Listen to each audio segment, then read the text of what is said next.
Amable audiencia, seguimos con nuestra entrevista central, tal como lo hemos anunciado. El psiquiatra Vicente Vargas Lemonnier, es una importante entrevista que le prometemos. Don Vicente, buenas noches. Gracias por estar aquí con nosotros en Aquí es la Noticia. ¿Cómo se siente? Muy bien, gracias a ti por invitarme. Qué bueno, nos sentimos muy bien con usted. Doctor, acaba de pasar el año 2015. Así es. Estamos nosotros como tema central a hacer la especie de un diagnóstico de lo que pasó del año, pero también como una mirada de esperanza a este 2016, de que cada día las cosas sean mejor. Si fuéramos a hacer una especie de diagnóstico de sociedad dominicana 2015, desde el punto de vista profesional de un hombre con tanta experiencia en la parte médica y de salud mental, ¿cuál sería ese? Sí, pienso que el año 2015 fue un año intenso, de muchos cambios, no solamente locales, sino internacionales. Vimos muchos acontecimientos, algunos de ellos penosos y tristes, pero también pasaron cosas importantes, cosas interesantes. La economía nuestra, a pesar de que mucha gente dice que todavía no se distribuye Hay un derrame. Hacia la población, pero por lo menos las estadísticas son favorables, peores que las mismas estadísticas dieran, y esperamos que esto como dices tú, haya un derrame para que pueda llegar a toda la población y a todos los sectores. Eso siempre es importante e interesante, pero también vimos unas tasas de homicidios, de suicidio, de agresiones hacia la familia, que son preocupantes. Y si bien es cierto que se ha venido haciendo algo, no es suficiente lo que se ha hecho. Pienso que hay que hacer mucho más, pero cuando digo hacer mucho más, no me refiero únicamente a la responsabilidad que tienen el gobierno y el Estado, que la tienen, no podemos decir que no la tienen, sino yo pienso que también deberíamos ir a la familia, o sea, la responsabilidad que cada padre de familia, cada madre de familia tiene también con su núcleo. O sea, porque no podemos dejarlo todo al sector del gobierno. Tiene que ver mucho con la formación, la guía que hay dentro de un núcleo, ¿sí?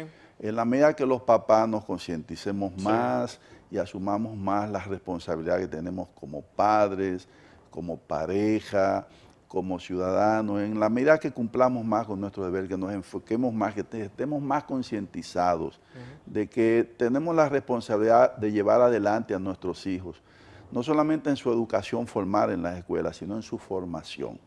Porque se ha hablado mucho de que nos preocupamos mucho porque aprendan ciencia, matemática y tecnología, pero la formación como seres humanos, eso es fundamental, y eso es desde el hogar que debe de venir. Eso que usted trata es muy importante porque podemos analizar rápidamente lo que pasa. Yo digo que lo que pasa en las calles, en el tránsito, en el desplazamiento día a día, revela lo que somos nosotros como sociedad, y muchos de esos episodios van desde que por un roce de un vehículo alguien saca un arma de fuego, le dispara el otro y lo mata. ¿Qué pasa en la mente de un ser humano que haga eso rápidamente? Sí, todo eso tiene que ver con la prisa que la gente tiene, el valor que se le está dando a lo material, el significado que tiene tener dinero, tener cosas, alcanzar un estatus, no bajar del estatus, que se va poniendo lamentablemente eso por encima del valor que tiene la vida.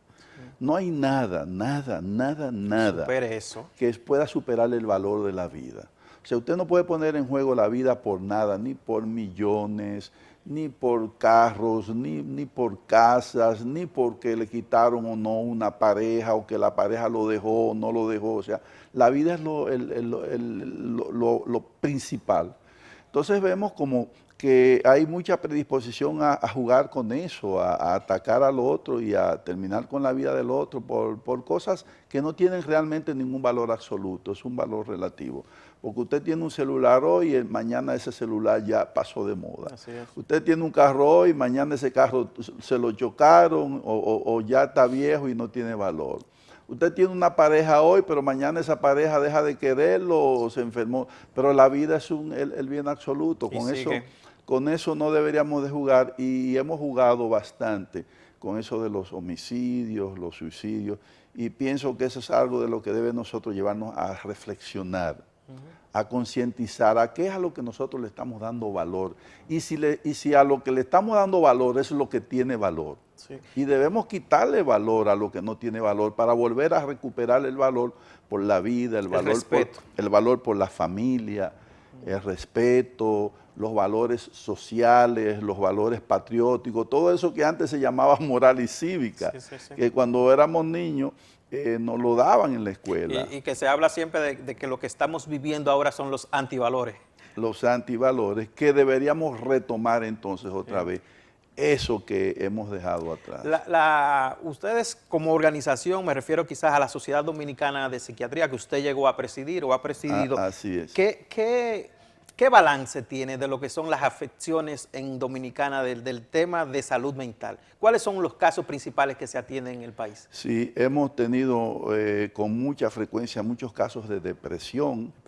Tú sabes que la depresión es una enfermedad definitivamente, y es una enfermedad que pone en juego muchos aspectos de la vida y de la calidad de la vida de un individuo. ¿Qué define la depresión? Que la gente pueda entender. ¿Cuándo puede decirse que una persona está depresiva? Hay dos elementos centrales que describen los manuales diagnósticos, como el DSM-5 y el CIE-10, que es el que se utiliza en la Organización Mundial de la Salud. Es una persona que el ánimo esté muy bajito.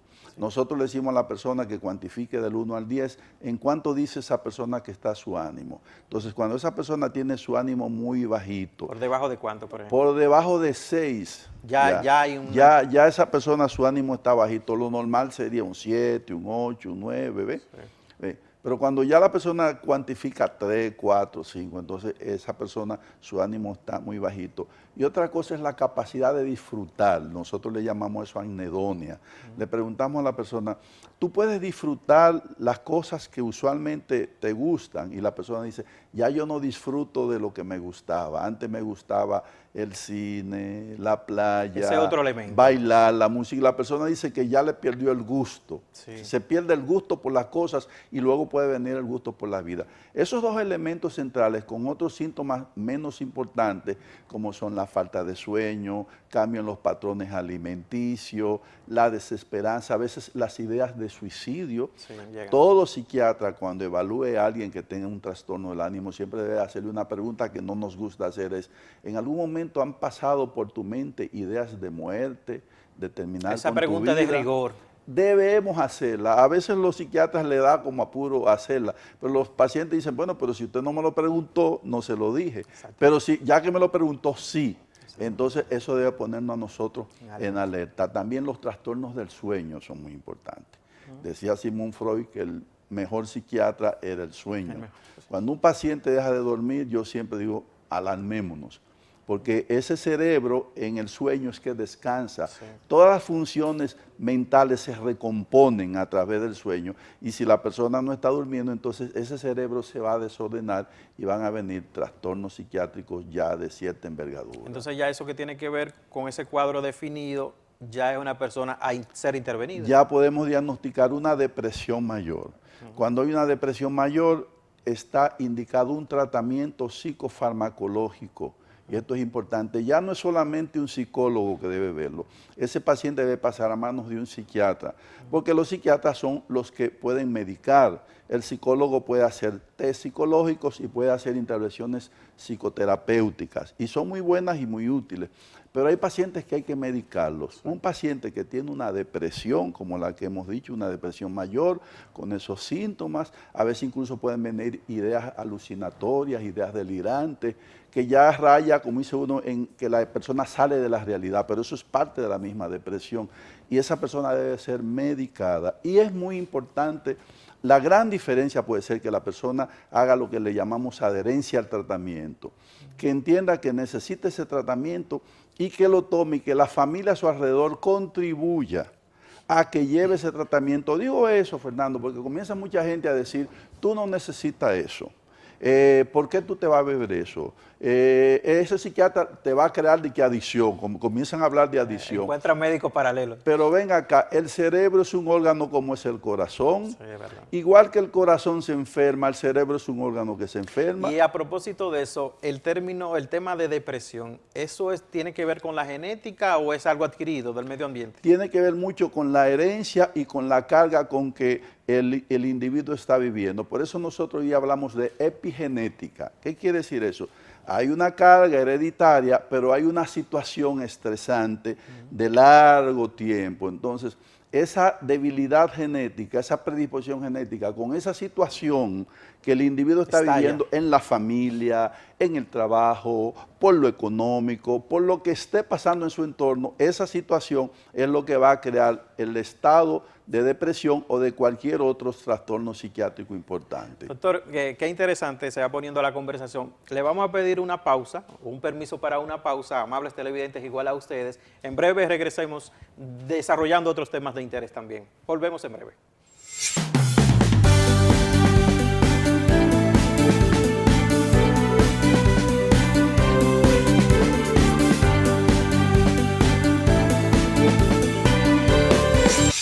Amables televidentes, regresamos con el psiquiatra Vicente Vargas en una conversación sumamente de interés. Estábamos tratando el tema antes de la pausa de la depresión. Doctor, ¿qué otras causas de consulta tienen ustedes los psiquiatras dominicanos actualmente? Con muchísima frecuencia también los trastornos de ansiedad.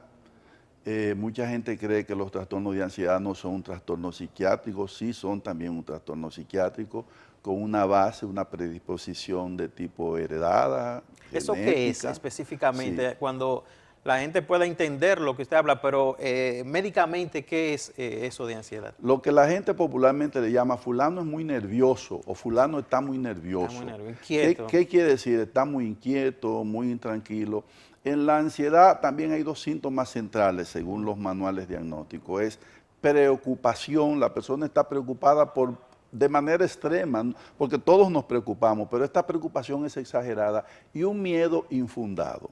No es lo mismo un miedo porque a ti te ataque un perro o un individuo te ataque con un arma. Ese es un miedo que tiene una razón. Pero si tú tienes miedo sin que te esté pasando nada y tú dices, tengo miedo de que puede pasar algo, pero está pasando algo, no. Precisamente por no estar pasando nada, la tranquilidad me tiene preocupado.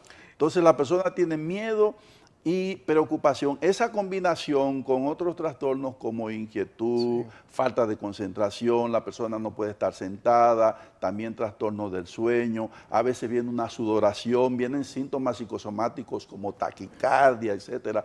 Todo eso combinado también es otro trastorno que se llama trastorno de ansiedad generalizada, que puede escalar a trastornos de ansiedad o ataques de ansiedad y también a ataques de pánico. Hoy día vemos muchas personas que sufren de ataques de pánico. Vemos personas que incluso son llevados a una unidad de cuidado intensivo cardíaco y se le hacen todos los procedimientos y al final los cardiólogos concluyen diciéndole, usted lo que tuvo fue un ataque de pánico. Sí.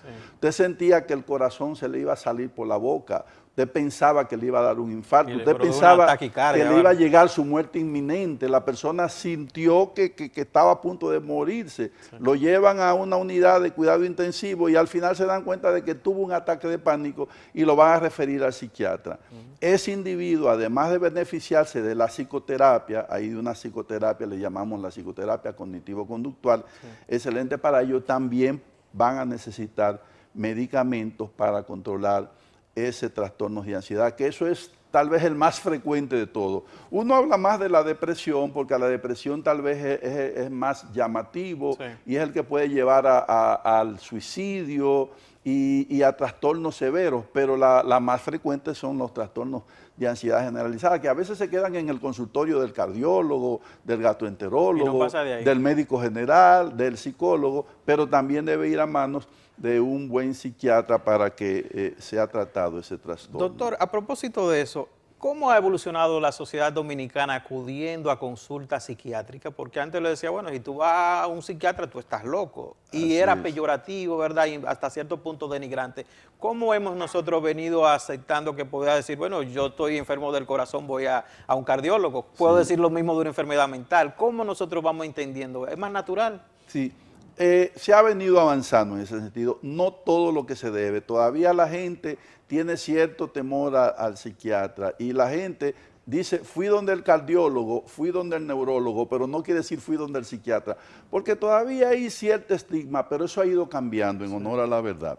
Okay. Ya la gente va con más tranquilidad donde su psiquiatra. Es una cita normal de un médico. Claro, porque lo que hemos recuperado es que el psiquiatra es un médico. Claro. y que el cerebro que está dañado, el órgano que está dañado es el cerebro. Así es. Que el cerebro es un órgano como cualquier otro, como el hígado, los riñones. Sí. Y el psiquiatra es el que puede tratar todos esos cambios que se dan a nivel de neurotransmisores y de neuroreceptores, que son los que van a producir las conocidas enfermedades psiquiátricas, como son la ansiedad, la depresión, los trastornos bipolares, que no hemos hablado de los trastornos bipolares, la psicosis, háblese ahí de los distintos tipos de esquizofrenia y muchos otros trastornos que se dan en niños, en jóvenes, en adultos y en personas ya de edad avanzada. Hay una frase popular que dice en la calle, y se lo digo así mismo, sin ningún interés de ser peyorativo tampoco, en la calle hay más locos que en los centros médicos.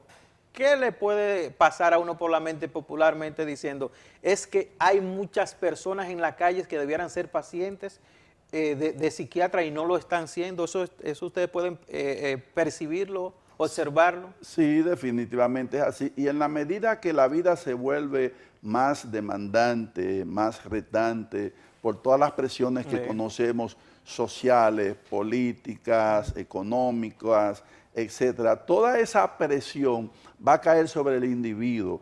Y esa dificultad que el individuo tiene para adecuar su vida a lo que está pasando en el entorno se puede reflejar en algún padecimiento de la conducta o en algún padecimiento mental. Y ahí es donde los individuos van a necesitar la ayuda del psiquiatra. No hemos hablado del estrés, que el estrés eso es universal. ¿Quién no ha sufrido de estrés? Y el estrés va a tener un impacto en el cerebro, se van a producir cambios en ese cerebro solamente por el estrés. Y el estrés puede ser un inductor a los trastornos psiquiátricos que hemos hablado y que podemos haber heredado. Entonces, ¿quién no sufre de estrés ahora? Por eso yo me atrevería a decir, y creo que no exagero, de que todos necesitamos en algún momento ir donde un psiquiatra. Antes se pensaba que las mujeres no tenían que ir donde los ginecólogos. ¿Qué mujer no tiene que ir donde su ginecólogo? ¿Con qué frecuencia? Y hacerse su papá Nicolau y hacerse su chequeo. ¿Qué persona no tiene que ir donde su odontólogo? Hacerse su limpieza y sus evaluaciones y sus tratamientos así. Yo diría que no existe una persona que no deba ir alguna vez donde su psicólogo o su psiquiatra a revisar qué nos está pasando en nuestra vida laboral. Los psiquiatras podemos hacer buenas intervenciones en las empresas. Yo he tenido individuos gerentes que lo van a despedir de la empresa por su conducta, por su mal humor, su agresividad y su situación que tiene preocupado a todo el mundo, y lo hemos visto, y el individuo lo que está es deprimido. Exacto. Y cuando se ha tratado con antidepresivos, la gente dice, pero ha hecho un cambio del cielo a la tierra. Normalizado. O sea, todos sin excepción necesitamos en algún momento la ayuda de un psiquiatra. Para ponerte un caso, Winston Churchill, ese gran líder inglés, Winston Churchill sufría de un trastorno que se llama trastorno bipolar. ¿Quién pensaría que Winston Churchill... una mente tan brillante como esa. Que Winston Churchill necesitaba un psiquiatra, pues Winston Churchill recibía tratamiento psiquiátrico. Joe Biden, el vicepresidente de los Estados Unidos, es una persona depresiva que ha estado también en tratamiento psiquiátrico. Y así podríamos citar grandes celebridades artísticas de Hollywood, con frecuencia. Exactamente, grandes artistas. Catherine Zeta-Jones, la de El Zorro, sufre de trastorno bipolar y a veces tiene que irse a tratar. No hemos hablado de las adicciones. Exactamente. O sea, las adicciones son otro de los males del siglo. Adicciones al cigarrillo, al alcohol, a sustancias legales. A veces somos adictos a las benzodiazepínicas, a los benzodiazepínicos. Adicciones también a sustancias prohibidas, como son la cocaína, la marihuana, la morfina. Todo eso son cosas para ir donde el psiquiatra recibir el tratamiento. O sea, por eso yo, para resumir, pienso que todos nosotros en algún momento necesitamos de la ayuda de un buen psiquiatra o un buen psicólogo. Doctor, vamos a entrar a una parte de un par de temas de interacción rápido. El tema preocupante de los denominados feminicidios en el país. Sí. Muchas veces el hombre comete un hecho, ¿verdad? Mata a su pareja o a su expareja e inmediatamente se suicida. ¿Qué pasa por la mente de un ser humano que haga eso? Sí. Parte de lo que hemos venido diciendo, probablemente ese individuo ha sufrido o sufre de algún tipo de trastorno psiquiátrico, como puede ser depresión, ansiedad, esquizofrenia. Son casos no tratados. Trastorno bipolar no tratado. Entonces, ese individuo puede estar consumiendo alcohol o drogas. Muchos de estos crímenes, el individuo lo hizo bajo los efectos del alcohol, la mayoría. O de alguna sustancia. Una combinación de un trastorno psiquiátrico con alcohol o con droga, eso es un barril de encender un fósforo en un barril de pólvora o en un tanque de gasolina. Si a ese individuo se le presenta una situación conyugal, donde él y la esposa no se están llevando bien y viene una separación o viene cualquier desavenencia familiar, y súmale a eso las presiones económicas, que ese individuo por su mismo alcoholismo o por su depresión actúe de manera violenta porque no estaba siendo tratado, entonces lo despiden del trabajo.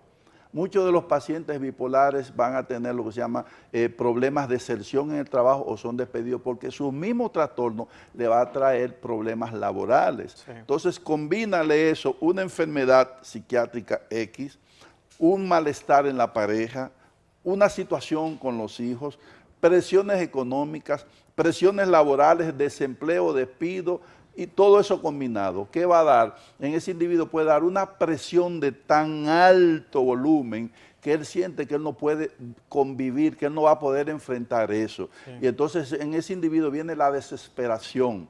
Si en la desesperación él está buscando una salida, él entiende que la salida es arreglarse con su pareja, o que la salida es encontrar dinero para pagar la deuda, o que su empleo le aumenten el sueldo y lo que le viene es que lo despiden, que la pareja se quiere dejar de él, ese individuo cae dentro de lo que le llamamos la desesperanza. Cuando el individuo entra en ese síntoma de la desesperanza, ya las posibilidades de suicidio son muy altas. Y a veces ese individuo, como culpa a alguien, no se puede ver a sí mismo como alguien enfermo, como él no se ve, como no tiene conciencia de enfermedad, ni conciencia de cómo su conducta está impactando en su trabajo y está impactando a la pareja, a la familia, entonces él decide que alguien puede tener la culpa de lo que le pasa. Okay. Él se siente mal, pero él decide llevarse primero a quien él entiende, con o sin razón, que tiene la culpa de lo que le pasa. Puede pensar que la culpa de eso la tiene su jefe o una persona con la que él tiene algún tipo de deuda. Sí. Puede pensar que la culpa de eso lo tiene su pareja, porque su pareja no lo ha entendido o no quiere arreglarse con él después que se dejaron.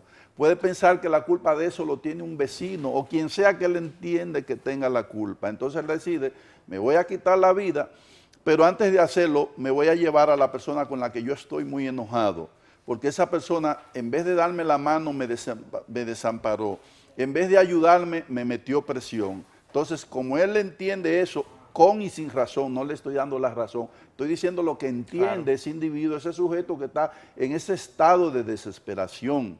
¿Ve? Como él entiende eso, él decide terminar con la vida de su pareja, a veces lamentablemente hasta de sus hijos, sí, o de quien él entienda que es culpable, o de un enamorado que él entiende, o de un familiar que está apoyando a su mujer y a él no. Sí. ¿Ve? ¿Y el Estado cómo ha manejado la situación en términos global?